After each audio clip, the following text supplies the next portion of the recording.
Hanya karena virus kecil yang berukuran diameter 125 nanometer atau 0,125 mikrometer yang bisa ditularkan melalui droplet, yaitu percikan cairan tubuh, dan menyebar antar manusia dengan menyentuh permukaan yang terkontaminasi, dunia begitu resah.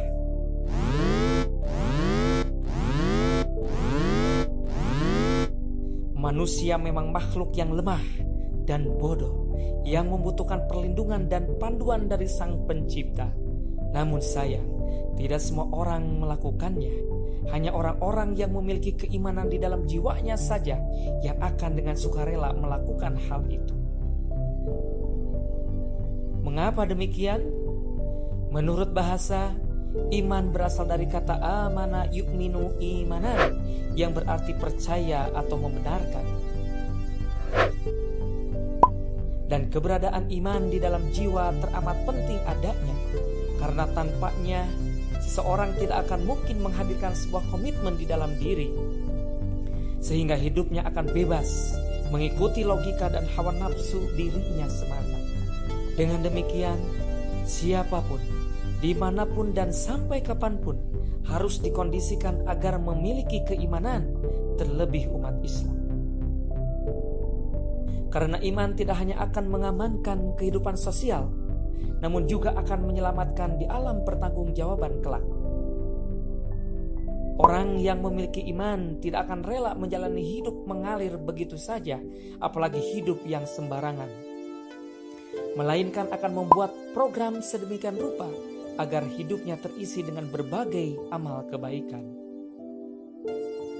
Seseorang yang telah memiliki iman yang benar akan menginstal komitmen diri, iktisom bihablillah, agar hidupnya ada di dalam jalan kebaikan, dan kemampuannya akan dikerahkan agar bisa tidak hanya berlepas diri dari segala bentuk kemaksiatan kepada Allah Subhanahu wa Ta'ala, melainkan menjauhi dan meninggalkan semua penyebab terjadinya kemaksiatan menuju kepada penyebab ketaatan sepenuhnya, totalitas kepada Allah Azza wa Jalla.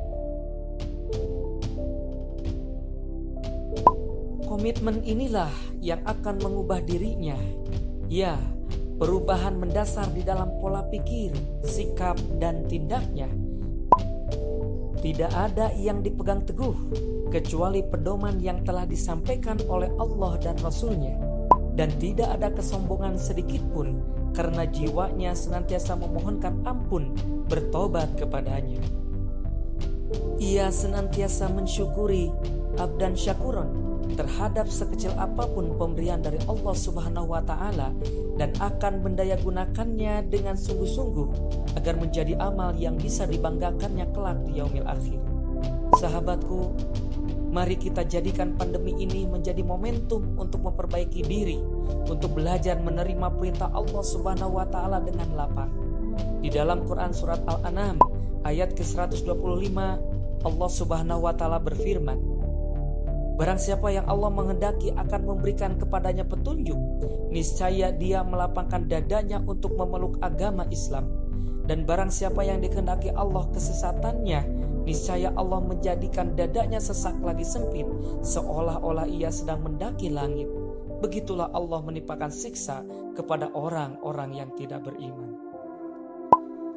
Bila perubahan diri kepada kebaikan begitu menguntungkan, mengapa kita berpikir panjang? Sebuah pepatah mengatakan, kalau tidak sekarang, kapan lagi?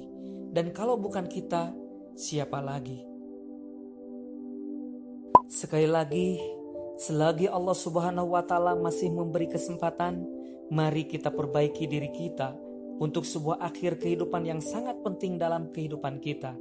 Kita kerahkan segenap tenaga agar bisa mendapati ujung kehidupan manis yang didambakan, yaitu meninggal dalam keadaan husnul khotimah. Wallahu a'lam.